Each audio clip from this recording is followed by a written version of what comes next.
जय माता दी। नवरात्रि के 7वें दिन माँ कालरात्रि की आराधना की जाती है।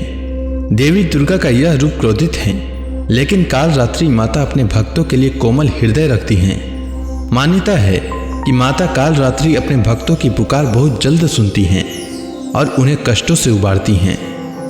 एक वेणी जप कर्णपुरा नग्ना खरा स्थिता लंबोष्टि कर्णिका कर्णी तैलाभ्यक्त शरीरिणी वाम पादुल्ल शल्लोहलता कंटक भूषणा वर्धन मूर्ध ध्वजा कृष्णा कालरात्रि भयंकरी नाम से व्यक्त होता है कि माँ दुर्गा की यह 7वीं शक्ति कालरात्रि के नाम से जानी जाती हैं, अर्थात जिनके शरीर का रंग घने अंधकार की तरह एकदम काला है। नाम से ही जाहिर है कि इनका रूप भयंकर है। सिर के बाल बिखरे हुए हैं और गले में विद्युत की तरह चमकने वाली माला है। अंधकार में शक्तियों का विनाश करने वाली शक्ति है कालरात्रि। काल से ही रक्षा करने वाली यह शक्ति है। इस देवी के 3 नेत्र हैं। ये तीनों ही नेत्र ब्रह्मांड के समान गोल हैं। इनकी सांसों से अग्नि निकलती रहती है। एक गर्दभ की सवारी करती हैं। ऊपर उठे हुए दाहिने हाथ की वर मुद्रा भक्तों को वर देती है। दाहिनी तरफ के नीचे वाला हाथ अभय मुद्रा में है, यानी भक्तों हमेशा निर्भय और निडर रहो।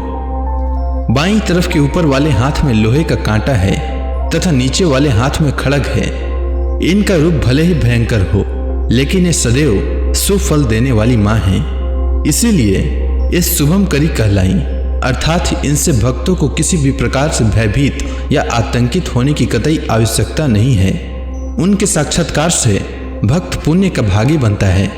कालरात्रि की उपासना करने से ब्रह्मांड की सारी सिद्धियों के दरवाजे खुलने लगते हैं और तमाम आसुरी शक्तियां उनके नाम के उच्चारण मात्र से ही भयभीत होकर दूर भागने लगती हैं। इसीलिए दानव दैत्य राक्षस और भूत प्रेत उनके स्मरण से भाग जाते हैं। एक ग्रह बाधाओं को भी दूर करती हैं और अग्नि जल जंतु शत्रु और रात्रि भय भी दूर हो जाता है। इनकी कृपा से भक्त हर तरह के भय से मुक्त हो जाता है। एक पौराणिक कथा के अनुसार एक बार बड़ा राक्षस रक्त बीज था। इस दानव ने लोगों के साथ देवताओं को भी परेशान कर रखा था। रक्त बीज दानव की विशेषता यह थी कि जब उसके खून की बूंद धरती पर गिरती थी तो बिल्कुल उसके जैसा दानव बन जाता था। दानव की शिकायत लेकर सभी देवता भगवान शिव के पास पहुंचे। भगवान शिव जानते थे कि इस दानव का अंत माता पार्वती ही कर सकती हैं।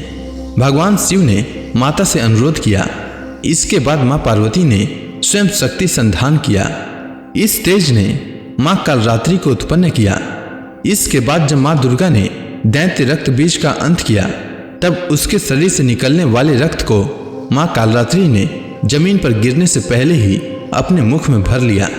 इस तरह से देवी माँ ने सबका गला काटते हुए दानव रक्त बीज का अंत किया। रक्त बीज का वध करने वाला माँ पार्वती का यह रूप कालरात्रि कहलाया। अब आइए जानते हैं माँ कालरात्रि का मंत्र। तो माँ कालरात्रि का पहला मंत्र है, या देवी सर्वभूतेषु माँ कालरात्रि रूपेण संस्थिता नमस्तस्यै नमस्तस्यै नमस्तस्यै नमो नमः। माँ कालरात्रि का दूसरा मंत्र है, ओम ऐं ह्रीं क्लीं चामुंडाय विच्चे। माँ कालरात्रि का तीसरा मंत्र है, ज्वाला कराल अति उग्रम शेषा सुरसूदनम त्रिशूलम पातु नो भीते भद्रकाली नमस्तुते।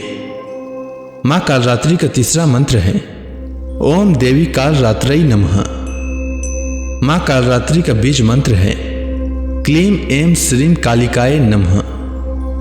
माँ कालरात्रि की कवच, ओम क्लीं में हृदयं पातु पादो श्री कालरात्रि ललाटे सततम पातु तुष्ट ग्रह निवारिणी रसनाम पातु कौमारी भैरवी चक्षु सौरभम कार्टो पृष्ठ महेशानी करणो शंकर भामिनी वर्जितानी तु अस्थानाभि यानी च कौचैन ही तानी सर्वाणी में देवी सत्तम पातु स्तंभिनी।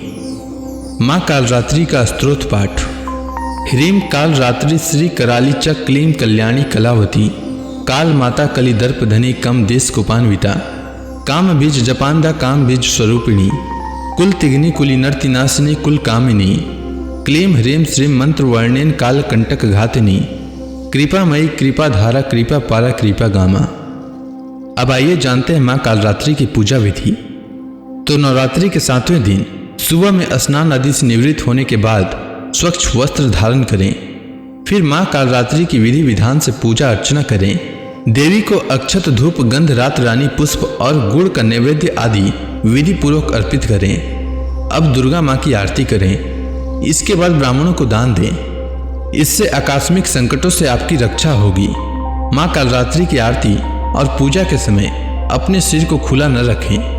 पूजा के समय सिर पर साफ रुमाल आदि रख लें। इसके अलावा सप्तमी के दिन रात में विशेष विधान के साथ देवी माँ की पूजा करें।